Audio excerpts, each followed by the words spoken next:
아마 오늘 우리 말씀을 들으면서 새롭게 눈이 열려질 뿐만 아니라 또 마음이 찔리기도 하고 또 회복되기도 하고 또 응답을 받기도 하고 여러 상황들이 아마 우리 안에 교차될 것입니다. 믿음으로 하나님의 말씀을 잘 받을 수 있기를 바랍니다.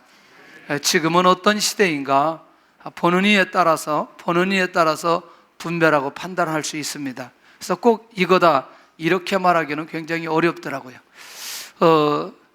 이제 중국 선교를 얘기할 때 사람들이 막 중국 선교는 이렇게 해야 된다 그러고 중국 선교는 이렇다는 얘기를 막 해요.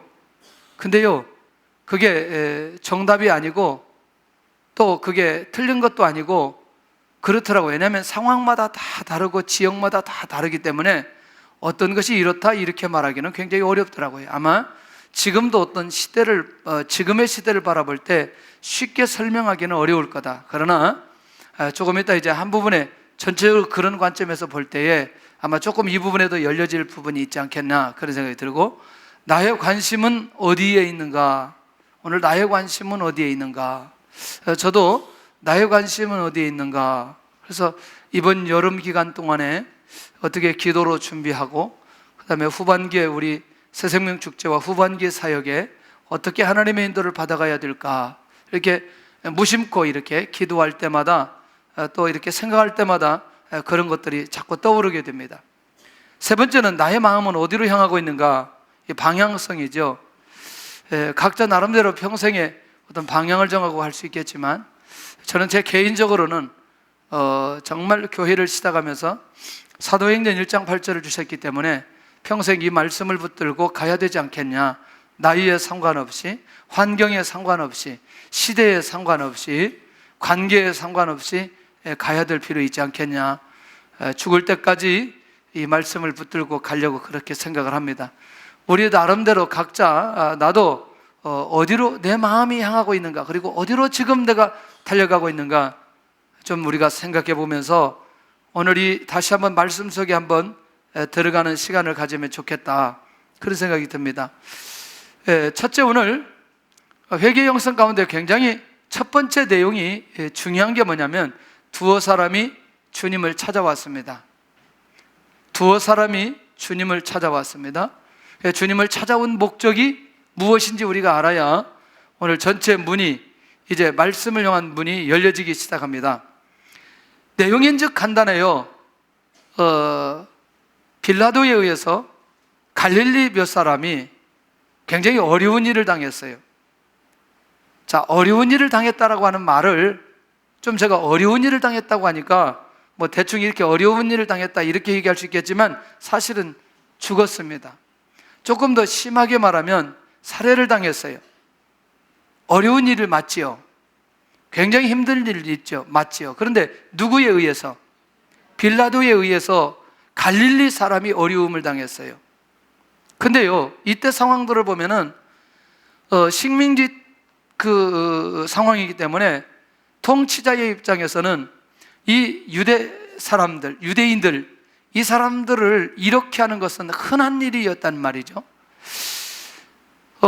요세푸스가 역사서에 뭐라고 얘기하냐면 6월절 제사 때에는 약 3,000명의 유대인들이 제단에 바쳐지기도 했다는 거죠. 끔찍한 거죠. 어떻게 사람들을 3,000명을 잡아서 그렇게 갈 수 있는지. 그만큼 이 로마 사람들이 이 유대인들에게 보여주는 이 악행이라고 하는 건 상상을 초월했던 부분들이 있다는 것이죠. 자, 그런 면에서 다시 한번 정치적인 종교적인 상황들을 보면은 갈릴리 사람들이 자기 동물을 잡아서 제사를 지를 수 있는 것은 꼭 6월절 절기 때만 가능했다는 겁니다. 근데 다른 사람들보다도 잘 잡았어요. 그런데 로마 사람들이 갈릴리 사람들을 볼 때에 이 사람들이 굉장히 다혈질이란 말이죠. 베드로 맞나요? 그러니까 의협심도 많단 말이죠. 그러니까 결정적인 순간에 혁명을 일으킬 수 있는 사람들이 굉장히 그 안에 많이 있어요. 그러니까 당연히 로마 사람들의 경계 대상이 누구였어요? 갈릴리 사람들이었단 말이죠. 그러니까 이런저런 오늘 원인은 무엇이라고 기록되지는 않았지만 중요한 건 지금 갈릴리 사람이 로마 빌라도에 의해서 어려움을 당했다라고 하는 부분들이거든요. 자, 1절을 한번 보고 2절로 가야 그 다음에 본문 전체가 이해될 수 있습니다. 1절 한번 보겠습니다. 1절 시작. 그때 마침 두어 사람이 와서 빌라도가 어떤 갈릴리 사람들의 피를 그들의 제물에 섞은 일로 예수께 아뢰니. 자, 굉장히 중요한 내용 아니에요?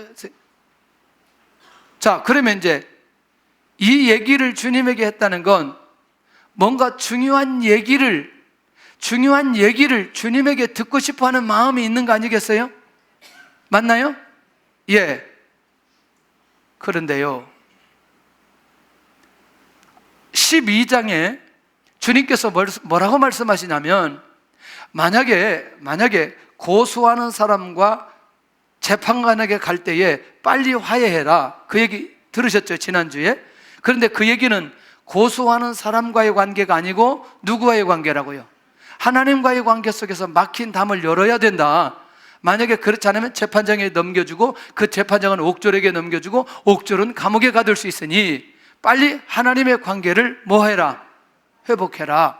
자, 화해하는 데 있어서 결정적으로 누가 있어야 돼요? 예수님이 있어야 되죠.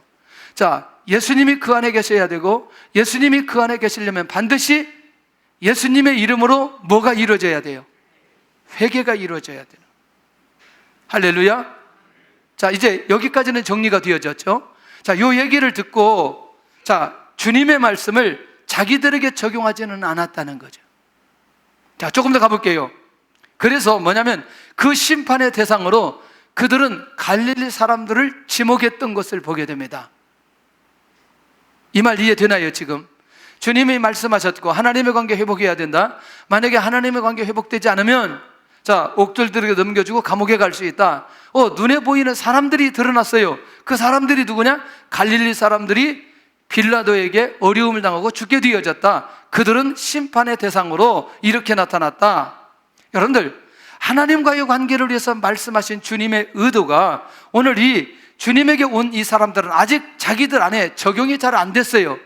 자기들하고는 상관없는 것처럼 생각하는 거죠. 한 가지 좀 정리하면서 항상 하나님의 말씀을 나에게 적용하도록 이렇게 가야 되겠다. 자, 이 얘기를 일단 주님이 들었어요. 자, 이제 이들이 원하는 대로 주님께서 말씀하시는지 아니면 주님께서 따로 말씀하시는지의 내용이 굉장히 중요합니다. 자, 사람들의 기대와 전혀 다른 말씀을 주님이 하시는데, 갈릴리 사람들의 죽음은 빌라도의 악함이 아니다. 동의해요? 자, 두 번째, 주님이 직접 얘기해요. 갈릴리 사람들의 죽음을 궁율로 보아서도 안 된다. 왜? 잘 들으셔야 돼요. 갈릴리 사람들 안에 뭐가 있다? 죄가 있다. 근데 죄가 있기 때문에 이런 상황들이 벌어졌느냐? 그렇잖아요. 자, 이제 다시, 이것은 지금 예수님 앞에 온 사람들이 원하는 대답이에요? 아니에요? 아니란 말이죠. 아니란 말이죠. 그들이 원하는 건 이 대답을 주님을 통해서 듣기를 원했지만 주님은 이렇게 말씀하지 않았다는 얘기죠. 우리가 하나님의 말씀을 들을 때에 나에게 내가 원하는 소리만 듣지 않아야 된다는 거예요.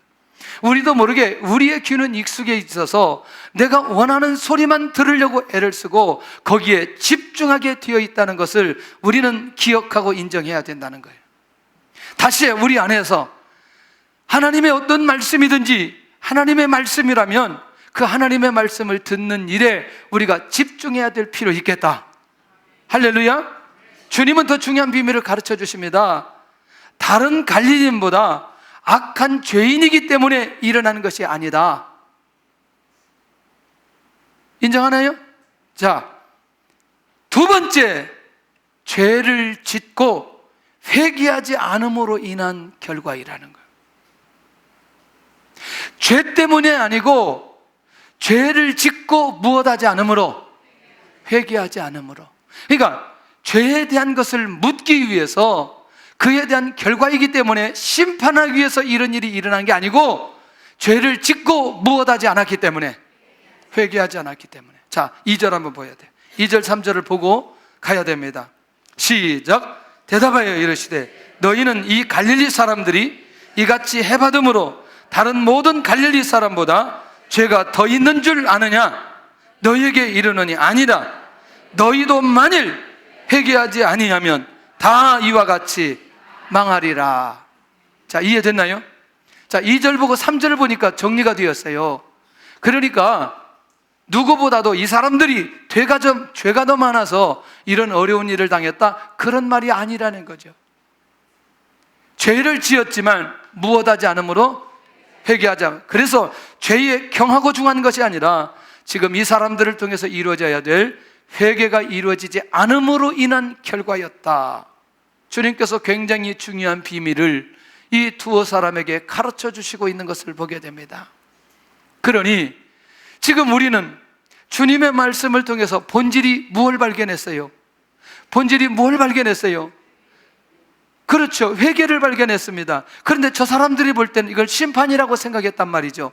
그러니까 심판으로 바라보는 이 기준과 회개하지 않으로 바라는 이 본질의 문제가 결국 이것을 우리가 붙드는 순간부터 우리는 가장 중요한 회개의 삶을 안 놓치고 갈 수 있는 지혜와 믿음이 우리 안에 일어날 수 있다, 그 말이라는 거죠. 할렐루야. 그래서 이제 모든 사람에게 적용되는 말씀을 하시는데, 이 사건을 통해서 자기들은 죄가 없다는 생각을 가지게 되는 거죠. 우리는 죄가 없기 때문에, 심판을 받지 않았기 때문에, 어려움을 당하지 않았기 때문에 죄가 없다는 생각. 자, 주님은 모두 다 동일한 죄인이라는 것을 가르쳐주고 있다는 겁니다. 할렐루야. 자, 그들도 죄인, 이들도 죄인. 조금 더 가보면 아직 불의와 재난을 당하지 않는 사람에게도 여전히 그 안에는 무엇이 있다? 죄가 있다는 겁니다. 그런데 그 죄 때문에는 심판하지 않지만 그 죄를 놓고 무엇하지 않으면, 회개하지 않으면 그냥 지나가지 않겠다, 그 말인 거죠. 자, 이제 우리 언어로 제가 좀 정리하겠습니다. 자, A라는 집사님이 보니까 이거 하나님의 뜻대로 살지 않아요. 이게 도대체 그리스도인지 비그리스도인지 전혀 알 수가 없고, 보니까 그냥 이 욕심은 또 너무나 많고, 또 이게 보니까 죄를 그냥 드러내게 죄를 너무나 많이 짓고, 웬만한 건 눈에 보이면 전부 다 자기 것이고. 그런데 그분이 갑자기 어려움을 당했어요. 큰 사건을 당했어요. 그랬을 때 우리도 모르게 우리가 그 사람에게 할 수 있는 말이 어떤 말이었어요? 내가 그럴 줄 알았다. 내가 그런 짓 할 때 분명히 하나님께서 손볼 줄 알았다. 그렇게 생각했어요, 안 했어요? 했어요. 자, 대부분 저도 목회를 하다 보니까 여러분들 이렇게 개척을 해서 어느 정도 시간까지 지나가다 보면 성도들이 다 보여져요, 안 보여져요? 다 보여져요. 그러니까 그 가정에 무슨 일이 생기면 자기도 모르게 그럴 줄 알았다, 이 말이 나도 모르게 내 안에 들어가는 거죠, 이 생각이. 그런데 이 생각이 옳지 않다는 사실을 주님께서 완전히 오늘 우리의 생각을 깨우치게 만들면서, 그것은 그 사람의 죄 때문이 아니라 그 죄를 짓고 회개하지 않은 결과이지 그 죄 때문이라는 것은 아니라는 거죠. 어때요? 그러면 주님이 죄를 용납했다, 그 얘기나요? 그 얘기 아니잖아요. 이해되시죠? 무슨 말인지. 그러니까 결국 뭐냐면 주님께서 충분히 용서할 수 있는, 주님께서 충분히 회복할 수 있는 하나님의 은혜와 하나님의 축복이 나타날 수 있는 그 회개의 기회를 놓쳐버린 그것을 주님이 말씀하고 있다는 거예요. 그러니 우리의 생각도 지금 이 내용을 통해서 바뀌어져야 될 필요 있나요? 예, 이제는 우리가 지금 저 사람이 저런 어려움을 당한 건 저 사람이 죄 때문이 아니라 그 지은 죄가 있다면 그것을 놓고 하나님 앞에 뭐 할 수 있는 기회를, 회개할 수 있는 기회를 놓쳐버렸구나 라고 생각하고 그 영혼을 바라볼 수 있어야 된다는 거죠. 그러면서 뭐냐면 동일한 불행을 당하지 않도록 뭐 해야 된다? 회개해야 된다는 겁니다. 시작. 너희에게 이르노니 아니라 너희도 만일 회개하지 아니하면 다 이와 같이 망하리라. 뭐 하지 않으면? 이와 같이 다 망하리라. 그러니 회개의 영성이 살아나지 않으면 안 된다는 얘기죠. 지은 죄보다 더 중요한 건 그 지은 죄를 가지고 하나님 앞에 회개할 수 있는 그런 자리, 그런 마음, 그런 고백이 필요하다, 그 말이라는 거죠. 그러니 이 두어 사람에게 내가 의인이라고 생각하지 말아라. 나는 죄가 없다고 생각하지 말아라. 나에게는 어려움이 없다고 교만하지 말아라. 나에게 아무런 일이 일어나지 않았다고 내가 의인이라고 말하지 말아라. 의인은 누구냐? 내가 지은 죄가 있지만 예수님의 이름으로 용서함 받고 자유함을 얻은 그 사람이 의인 아니에요. 그러니 이 사람들이 기대한 것과는 전혀 다른 얘기를 주님께서 말씀하시는 것을 보게 된다는 거죠. 우리도 이런 감각들이 우리 안에 있기를 바랍니다. 나도 죄인이며 회개의 대상이라고 하는 걸 기억하고 잊지 않도록 나가라는 거예요. 얼마나 놀라운 비밀을 우리에게 알려주시는지 이 생각이 우리 안에서 바뀌어지는 순간에 우리는 쉽게 사람에게 정죄하는 자리에 들어가지 않을 것입니다. 할렐루야. 나도 죄인인데 어쩌면 나에게도 나도 회개하지 않으면 이런 상황들이 언제든지 나에게 주어질 수 있다는 생각을 하면 함부로 우리가 누구를 그렇게 쉽게 정죄하는 자리에 가지 않을 것이라는 거죠. 그런데 둘과의 관계 속에서 서로 상처를 주고받고 이런 상황 속에서는 정죄감이 생겨요, 안 생겨요? 에이구, 하나님 이제 손 좀 봐줬으면 좋겠네요. 확실하게 손 좀 봐주세요. 그렇게 손보기로 하면 이 사람은 더 많이 손봐야 돼요. 훨씬 더. 맞아요? 만약에 그런 마음으로 접근한다면 또 다른 사람이 나를 볼 때는 얼마나 내가 그렇게 정죄의 대상이에요? 아무런 대답을 안 하는데, 들킬까봐 대답을 안 하는지, 아내님은 너무나 중요한 말이라 대답을 안 하는지 인정할 수 있기를 바랍니다. 내가 먼저 생각하기 전에 먼저 주님의 말씀을 들으라는 거죠. 이 말이 굉장히 중요하죠.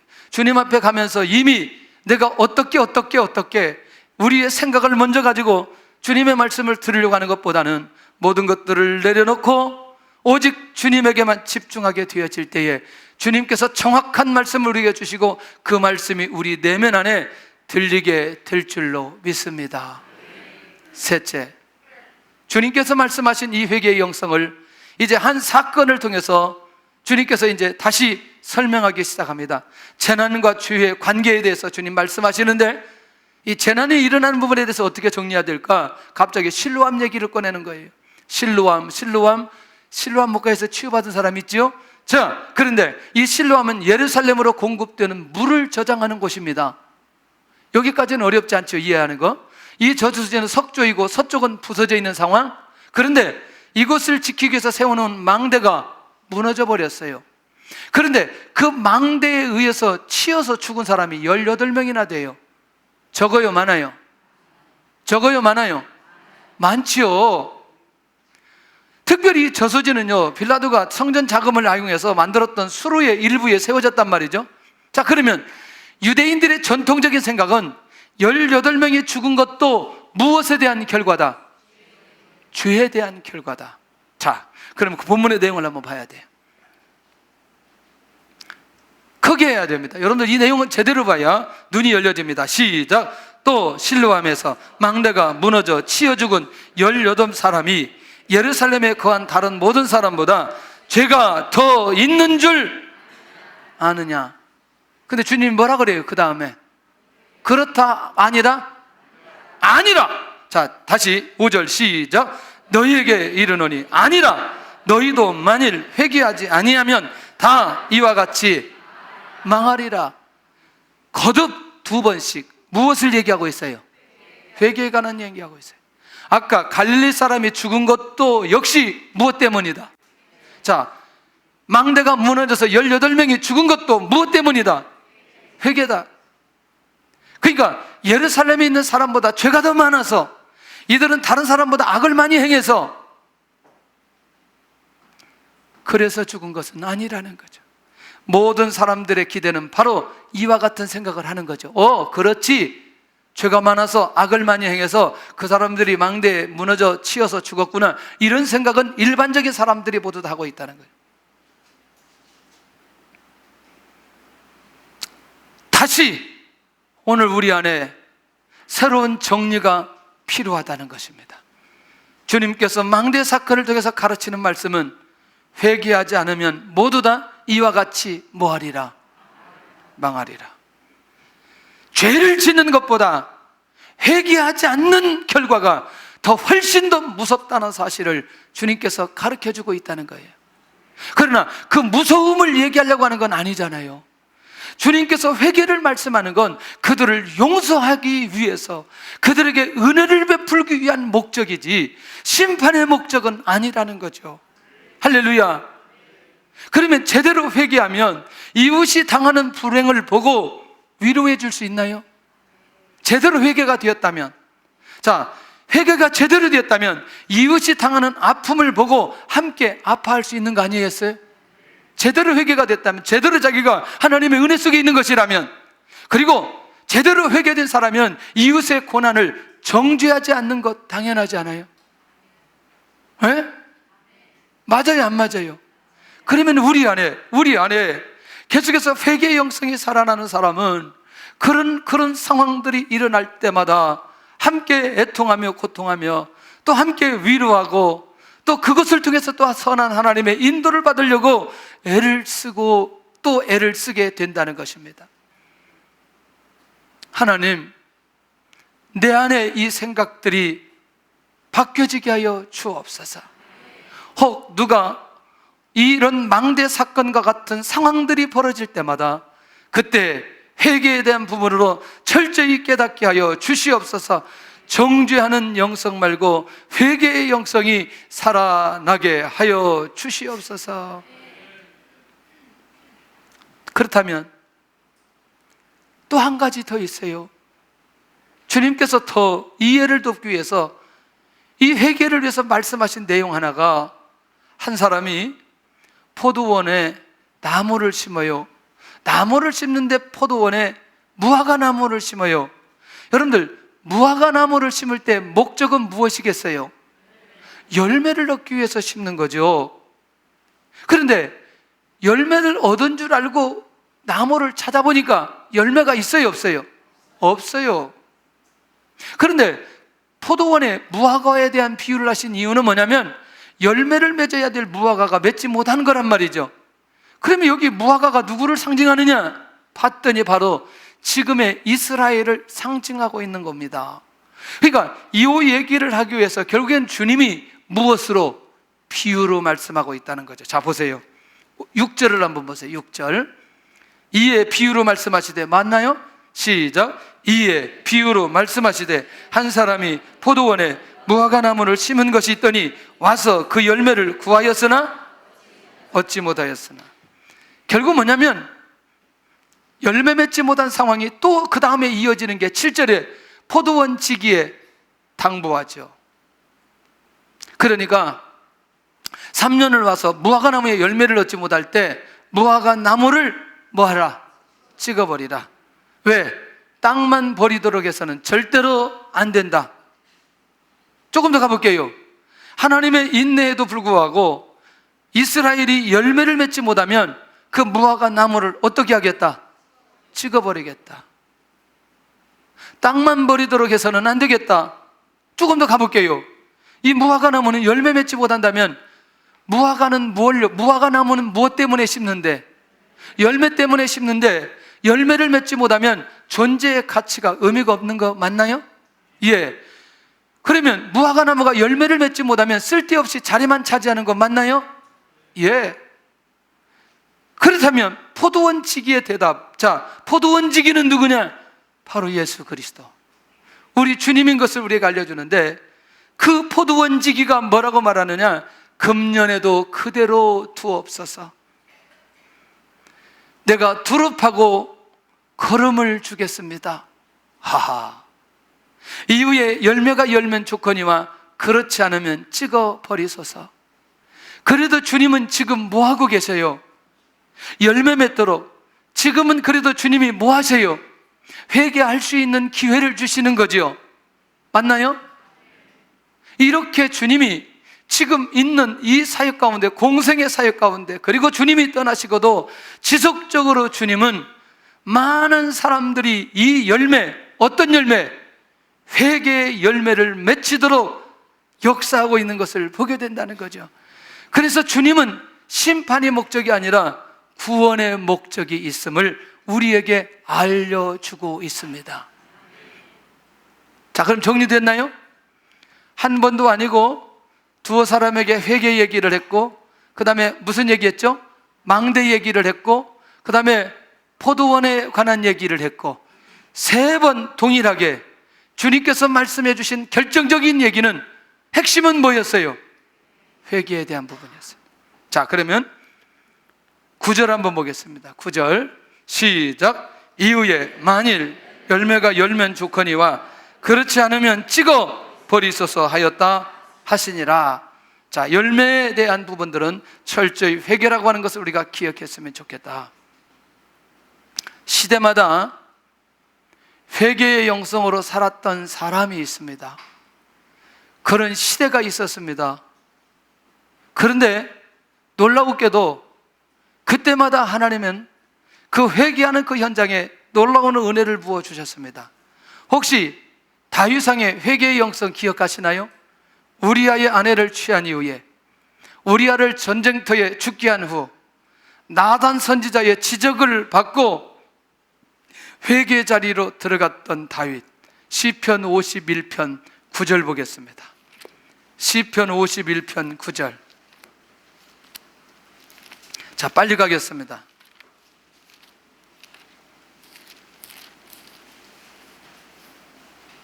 같이 합니다. 시작. 주의 얼굴을 내 죄에서 돌이키시고 내 모든 죄악을 못 찾으셨어요? 시편 51편 9절 시작. 주의 얼굴을 내 죄에서 돌이키시고 내 모든 죄악을 지워주소서. 자, 10절 시작. 하나님이여 내 속에 정한 마음을 창조하시고 내 안에 정직한 영을 새롭게 하소서. 지금 회개의 내용입니다. 다윗의 11절 시작. 나를 주 앞에서 쫓아내지 마시며 주의 성령을 내게서 거두지 마소서. 그런데요, 12절에 가니까 더 충격적인 고백입니다. 시작. 주의 구원의 즐거움을 내게 회복시켜 주시고 자원하는 심령을 주사 나를 붙드소서. 구원의 즐거움을 내게 뭐하여 주시고 회복시켜 주시고. 여러분들, 다윗이 분명히 우리아의 아내를 취하고 우리아를 전쟁터에 죽게 한 이 죄는 어떻게 하든지 씻을 수 없는 거지만 하나님 앞에 나와 그 죄를 고백하고 용서받은 그 순간부터 새로운 영, 정직한 영, 주의 구원으로 즐겁게 하는 이 기쁨을 내게서 떠나지 말게 해 주옵소서. 결국 이 사건이 일어나고 난 이후에 다윗의 왕권이 무너지지 않았다는 것을 기억할 수 있기를 바랍니다. 할렐루야. 사울 왕이 아말렉에 전쟁할 때 그거 절대로 손대지 말아라 그랬을 때 뭐 하고 있어요? 사울이 그거 좋은 거 다 뺏어서 다 갖다 놓죠. 여러분, 이 뒤로 하나님께서 사울 왕을 세우신 것을 후회하셨다는 것. 여러분들, 하나님이 후회하시는 분이 아닌데 우리의 표현에서 후회하셨다, 그런 기록이거든요. 그 이후에 사울 왕이 회개했다는 기록이 있어요, 없어요? 없어요. 자, 사울은 천천히요, 다윗은 만만이라는 소리를 들은 순간부터 누구를 죽이려고 시작해요? 다윗을 죽이려고 시작합니다.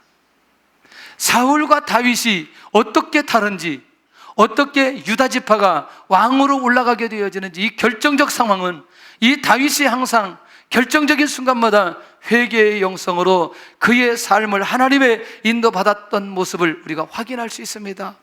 다윗의 왕권이 끊어지지 않게 만들어주셨고, 다윗을 통해서 다윗의 왕권이 누구를 통해서 나타나도록, 예수 그리스도를 통해서 나타나도록 메시아의 왕권까지 이미 그림자의 모습으로 다윗에게 보여주셨습니다. 여러분들, 죄를 지은 건 분명히 심판을 받아야 마땅하지만 오늘 그 사람에게 회개할 수 있는 기회는 항상 주어졌다는 사실을 놓치지 않아야 된다는 거예요. 우리 누구도 이번 한 주 동안도 내가 죄를 짓지 않았다고 말할 수 있는 사람은 없단 말이죠. 어떤 상황이든지 우리는 죄를 지을 수 있는 그런 죄성이 가득한 사람으로 우리가 살아가고 있단 말이죠. 그런데 그때마다 하나님께서 우리에게 주신 축복은 회개할 수 있는 기회를 우리에게 주셨다는 겁니다. 할렐루야. 그 기회를 놓치지 않았으면 좋겠어요. 평양 장대현 교회에서 일어난 회개의 영성이 어떻게 나타나는지, 1907년 1월 2일에서 15일까지 장대현 교회에서 사경회가 시작됩니다. 이때 길선주 장로님이 일어나 회개하기 시작하는데, 장로이며 신학생이었던 그가 회개하기 시작합니다. 친구가 죽어가면서 자기 재산을 정리해서 아내에게 맡기도록 했는데 자기가 그 재산을 가로채었다는 거예요. 하나님 앞에 회개하기 시작하니까 온 교회가 회개하기 시작합니다. 그런데 이 회개의 부흥운동이 평양을 넘어서 서울을 넘어서 전국의 많은 교회들이 함께 회개의 부흥운동이 일어나게 되어지는, 평양 대부흥운동은 어디에서부터 시작되었다? 어디에서부터 시작되었다? 회개에서부터 시작되었다. 할렐루야. 이 땅의 부흥운동도 다시 어디에서부터 시작되어야 된다? 회개에서부터 시작되어야 된다. 놓치지 않았으면 좋겠어요. 금요일날 에레미야서를 같이 나누면서 역시 동일하게 에레미야에서의 가장 핵심은 이스라엘 민족 돌아오라는 얘기 아니에요. 유다 백성들 돌아오라는 얘기 아니에요. 호세아, 아모스, 오늘 최근에 우리가 진행되는 이 큐티 시편의 다윗의 고백까지 전부 다 하나님 앞에 돌아오는 내용 아니에요. 돌아오라는 내용 아니에요. 오늘도 본문에 이 내용을 주님께서 회개하지 않으면 다 이와 같이 망하리라, 이것도 결국에는 뭐하라는 내용이에요? 회개하라는 내용 아니에요. 어쩌면 우리가 이 시대에 회개의 영성이 있는 교회, 성도들의 모습으로 회복될 수 있다면 우리 민족이 회복될 수 있는 가능성이 있지 않겠나? 우리의 도시가 회복될 수 있는 가능성이 있지 않겠나? 그런 생각을 해보는 거죠. 어제부터 오늘까지 말씀을 준비하면서 계속해서 이 회개로 몰아가는 이 말씀을 들으면서 내 자신을 조용히 돌아보기 시작했어요. 하나님, 더 주님 앞에 집중하며 더 헌신하게 하여 주시옵소서. 하나님, 조금 더 내가 헌신할 수 있는데, 더 충성할 수 있는데 그렇지 않은 부분에 대해서 내 스스로 양심의 가책이 있어요. 그래서 한참 기도했더니 주님께서 내 마음속에 감동 주시기를 탁구를 열심히 하는 것처럼 열심히 해라, 그런 것 같아요. 네. 너 그거 굉장히 중요하게 생각하지 않느냐? 알았습니다. 또 깨달음이 옵니다. 매일 밤 나와서 기도하는데 차라리 요일별로 회개할 수 있는, 우리 민족이 회개할 수 있는 내용과 우리 교회와 우리 자신들이 회개할 수 있는 내용들을 정리해서 매일 밤 기도할 때 함께 기도한다면 훨씬 더 구체적으로 갈 수 있지 않겠냐, 그런 마음을 허락해 주시는 거예요. 제가 살아보니까 아무리 욕심이 없다고 하는데 살아보니까 욕심이 굉장히 많아요. 부분적으로 욕심이 굉장히 제 안에 많이 있더라고요. 어떠한 부분은 절대로 내려놓지 못하는 거죠. 이야, 이 무시무시한 이 욕심. 예. 욕심 제가 없게 생겼어요? 욕심이 굉장히 많아요. 그렇게 대놓고 얘기하지 마세요. 그렇다고. 세상에, 내가 알아서 자진 신고하는데도 욕심이 있게 생겼다고. 정말 욕심이 많아요. 근데 이것들이 하나씩 하나님 앞에 다시 내려놓도록, 다시 내려놓지 않으면 안 된다는 거죠. 내가 놓아야 새로운 것들을 잡을 수 있기 때문에 이 부분에 대해서 철저하게 하나님의 인도 받아가야 되지 않겠냐. 하나님 앞에 다시 고백하면서 내려놓으면서 다시 한번 내 자신을 점검하고 하나님의 교회가 어떻게 가야 될지, 그 부분에 대해서. 세 번째, 느헤미야 시대에 일어났던 회개의 운동. 느헤미야 9장 1절에 가서 보니까 이스라엘 자손이 모여 금식하며 회개합니다. 이건 꼭 봐야 됩니다. 느헤미야 9장 1절.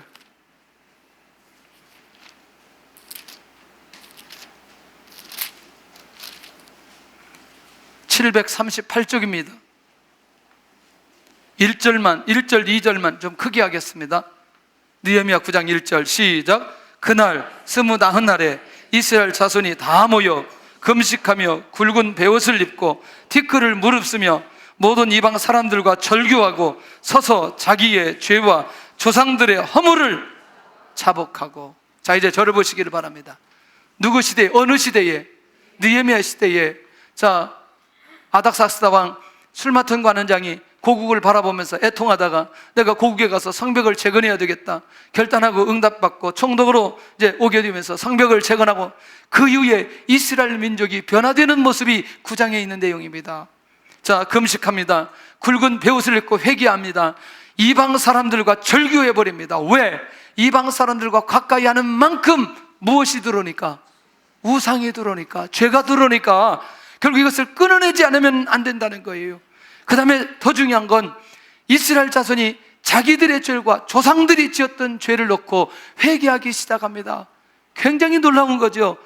낮 4분의 1은 그 자리에 서서 뭐 하기 시작하느냐? 율법책을 낭독하기 시작합니다. 뭐죠? 하나님의 말씀이 회복되기 시작합니다. 여러분들, 이렇게 회개운동이 일어나는 순간부터 하나님의 관심은 이 민족에게 집중하기 시작하는 것을 보게 됩니다. 혹시 여러분들 니느웨 성이 회개운동 했던 거 기억하시나요?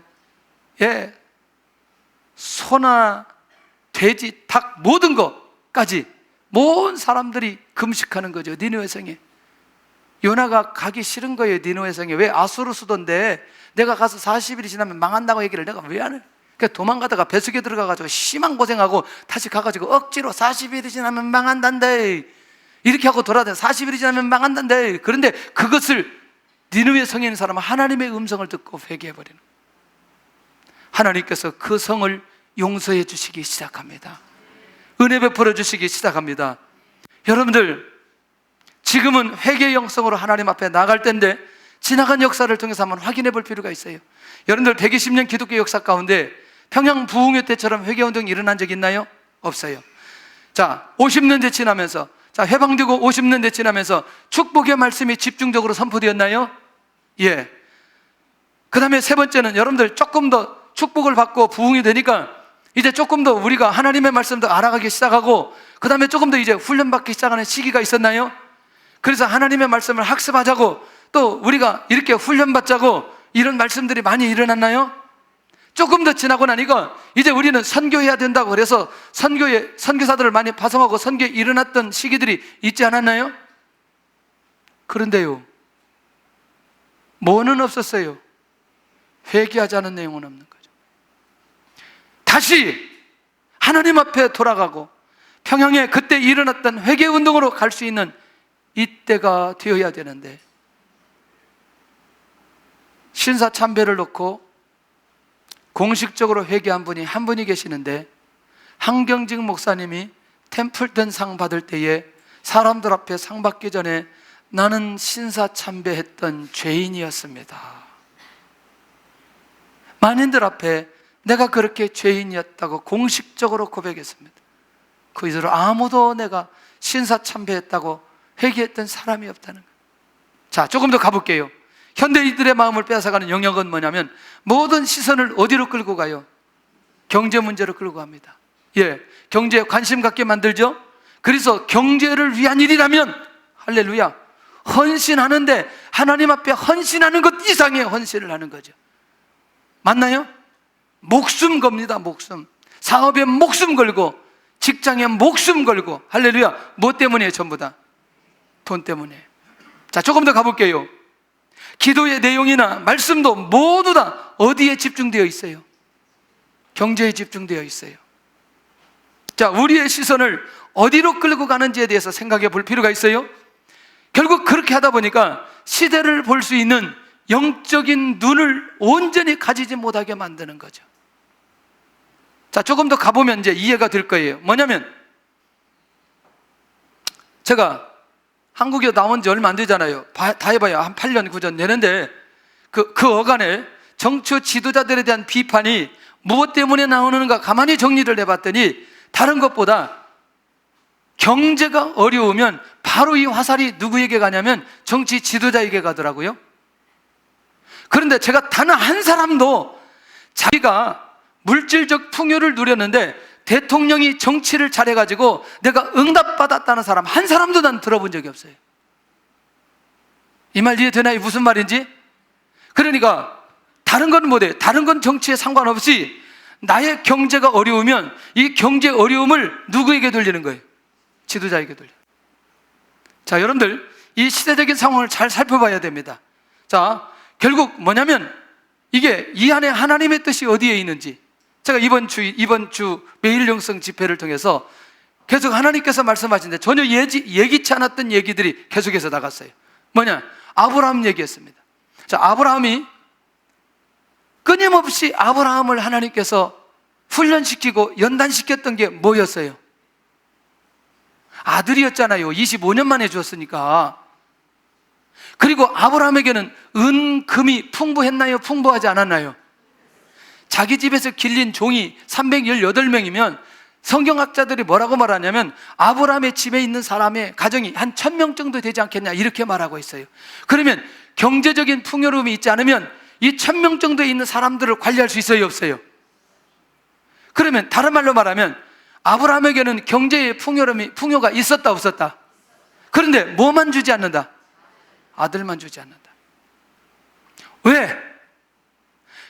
다른 건 모르겠는데 이 아들 부분에 대해서는 믿음이 안 생겨. 아브라함이 하나님께서 주신다고 약속했는데 안 생겨요. 자, 그런데 하나님께서 이삭 주셨나요? 안 주셨나요? 이삭 주셨어요. 자, 지금부터 눈이 열려야 됩니다. 이 이삭은 아브라함에게 있어서 아들 맞나요? 아브라함에게 있어서 아들 맞나요? 하나님의 관점에서는 족장 맞나요? 아브라함, 이삭, 야곱. 그 다음에 하나님의 관점에서는 후손을 축복할 때 결정적으로 누가 있어야 돼요? 이삭이 있어야 돼요. 맞나요? 하나님의 언약을 이루기 위해서는 누가 있어야 돼요? 이삭이 있어야 돼요. 그러니까 아브라함에게 있어서 아들이 이삭인 건 사실이지만 하나님의 관점에서는 올 인류와의 약속을 지키기 위해서 하나님의 나라 차원에서 공적으로 이 인물이 굉장히 필요하다는 얘기예요. 다시 정리할게요. 내가 필요한 건 무언데? 내가 필요한 건 뭔데? 아들 말고 이제 지금 우리 얘기해야지. 내가 필요한 건 뭐예요? 돈이에요. 빨리 돈. 할렐루야. 아, 정말 너무나 시원해 지금. 내가 필요한 건 뭔데? 돈인데 하나님은 이 돈을 가지고 하나님의 영역에서 이걸 사용되어지기를 원하는데 우리는 뭐에만 집중되어 있어요? 또 돈 얘기해야지. 지금 뭐에 집중되어 있어요? 왜 이렇게 작게 얘기하는지 모르겠어요. 뭐에 집중되어 있어요? 계속 작게 얘기하는 거지. 이 말은 찔린다 이 말이에요. 하나님의 관점에서 하나님께서 주셨어요. 은혜 베풀어 주셨어요. 응답해 주셨어요. 그런데 여전히 이건 내 집안에 있는 이삭인 거예요.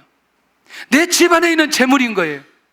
자, 중국 가기 전에 한 가정을 놓고 뭐 여러 가정도 기도했죠. 하나님 역사해 주시고 응답해 주시옵소서. 근데 주일날 안 보여요. 그래서 안 보였더니 산소통 메고 바닷가에 갔어요. 그게 뭐예요? 스노우클링? 에? 아, 스킨스쿠버. 그거 하러 바닷가에 갔어. 산소통 메고. 왜? 경제가 어려울 때는 감히 그런 생각하지 못하다가 경제가 좀 여유가 있으니까 산소통 메고 바닷가에 들어가서 그 바다 밑에 뭐 그 쳐다볼 게 많이 있다고 거기. 여러분들, 우리도 모르게 하나님께서 하나님의 영역을 위해서 필요한 것에서 허락해 주시면 하나님의 나라 위에 그것을 공적인 차원에서 움직이고 인도받아야 될 그것이 우리에게 개인적인 것으로 나의 것으로 생각하는 순간부터 내가 주어진 그 생각이 이 이상을 넘지 못할 때 나를 위해서 쓰게 되는 거죠. 자, 그렇다면 하나님의 관점에서 이 경제를 어떻게 하시겠어요? 더 풍성하게 만들어 주셔야 돼요? 아니면 축소시켜야 돼요? 그 뒤에 결과는 얘기하지 않아요. 이게 율법적으로 들릴까 봐. 그 과정의 결과를 얘기할 수가 없어요. 여러분, 우리도 모르게 자, 하나님께서 우리에게 필요해서 자, 경제를 허락해 주셨어요. 요즘에 보니까 강아지도 핸드폰 걸고 다녀요. 강아지도. 우리나라가 그런 나라가 되었어요 지금. 에? 유치원생들도 핸드폰 들고 다닌다니까. 지금 오죽하면 강아지. 이런 정도의 우리나라가 경제적으로 회복되어지고, 여러분들 집에다 웬만하면 차 있어요 없어요? 옛날에 차 정말 그만 얘기. 결국 뭐냐면 자, 50년대, 60년대, 70년대, 80년대 그래도 지금 우리의 문화는 이전보다 훨씬 나아졌다는 얘기예요. 그런데 여전히 우리는 어디에 집중하고 있다? 경제에 집중하고 있다. 이 시대적인 이 문제에 대해서 우리가 정확하게 정리되지 않는다면, 그리고 이 문제를 놓고 우리가 철저히 하나님 앞에 회개하지 않는다면 계속해서 우리는 무엇 가지고, 이 경제 문제 가지고 우리의 믿음의 단계를 계속해서 끌어올릴 거라는 거예요. 정말 하나님의 음성으로 들렸으면 좋겠어요. 할렐루야. 모두 다 한결같이 동일하게, 모든 사람들에게 같이 동일하게 가지고 있는 이 경제에 대한 집중력, 이것을 우리가 하나님께로 향하고 하나님의 나라로 향하는 순간부터 새로운 일들이 벌어지게 될 줄로 믿습니다. 할렐루야. 저는 2부 때 이런 얘기 안 했어요. 여러분들 죄송하지만 아직도 신앙생활하면서 우리 교회 다니면서 11조 안 하는 분들이 있어요? 아직도 여러분들 선교헌금 안 하시는 분들이 있어요? 아직도 여러분들 전도헌금 안 하는 분들이 있어요? 무료급식 안 하는 분들이 있어요? 나는 이거 기적에 가깝다고 생각하는 거죠. 헌금 얘기가 아니라는 거죠. 이런 거는 맞나요? 이건 헌금 얘기가 아니라는 거죠. 아까 말씀드린 대로 이미 이 이삭이 어떤 존재로 쓰임받아야 될 것인가를 이미 알고 있는 분들은 이 부분이 무슨 얘기인지 이해할 수 있을 거라는 거죠. 왜? 하나님께서 그것을 나를 위해서만 주신 건 아니잖아요. 우리가 얼마의 소득이 되든지 내 목적을 이루기 위해서만 주신 것은 아니라는 거죠. 할렐루야. 그것이 우리가 열려지는 순간부터 이삭으로 야곱으로 이어지는 12아들이라는 이 비밀을 그대로 응답으로 볼 수 있을 것이라는 겁니다. 그래서 경제가 어려워지면 지도자에게 돌을 던지는 이유가 바로 여기에 있는 것을 보게 됩니다. 그래서 이제 너무나 또 오늘 11조도 안 하는 분들이 또 갑자기 오늘 나왔는데, 참 은혜 받으러 나왔는데 11조 안 한다고 그렇게 듣지 마시기를 바랍니다. 여러분들 이거 오늘 정말 중요한데, 그것 가지고 내가 경제 가지고 회개할 수 있는 눈이 열려진 분들은요 이미 다 열려진 거예요. 이 시대를 볼 수 있는 눈이 제대로 열려진 거예요. 회개에는 과정이 필요합니다. 뭐냐? 회개에 대한 하나님의 말씀이 들려져야 됩니다. 하나님의 말씀이 들려져야 돼요. 두 번째, 회개에 대한 마음이 열려져야 됩니다. 할렐루야. 세 번째, 하나님 마음이 보여지고 느껴져야 회개가 되어져요.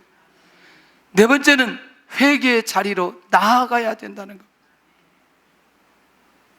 저는 정말 우리 성도들 안에, 제가 지난 매일 밤에도 나는 우리 교회 안에 기업을 일으킬, 아니 정말 하나님의 영광을 하는 위에서 일하는 기업들이 일어날 거다, 나는 확신이 있다.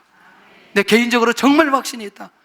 여러분들 이 영역이 열려져서 내가 이것 때문에 하나님 앞에 회개의 자리로 나아가는 순간부터 하나님께서 일하시기 시작할 겁니다. 하나님께서 은혜를 베풀어 주시기 시작할 겁니다. 하나님께서 역사해 주실 것입니다. 회개 후에는 회복의 감격이 있게 되어집니다. 죄를 지었던 고통보다 훨씬 더 놀라운 더 은혜에 다시 성령이 임하시고 구원의 즐거움을 누리게 만들고, 할렐루야. 오늘도 그런 성령의 인도함을 받는 그 회개의 역사가 우리 안에 있기를 바랍니다. 결론입니다. 나는 오늘 회개의 영성이 임하고 있는가? 내가 회개할 내용은 무엇인가? 나로 회개로 회복될 사람과 공동체가 있는가? 나의 회개로. 네 번째, 나는 이 시대를 어떤 눈으로 바라보고 있는가? 거듭되어지는 이 회개에 대한 내용들을 우리가 듣고 반드시 우리가 믿음으로 풀어냈으면 좋겠습니다. 할렐루야. 이번 한 주뿐만이 아닌 하나님 이 시대에 이 영성이 우리 안에서 일어나게 해주세요. 이 회개의 영성이 일어나게 하여 주시옵소서.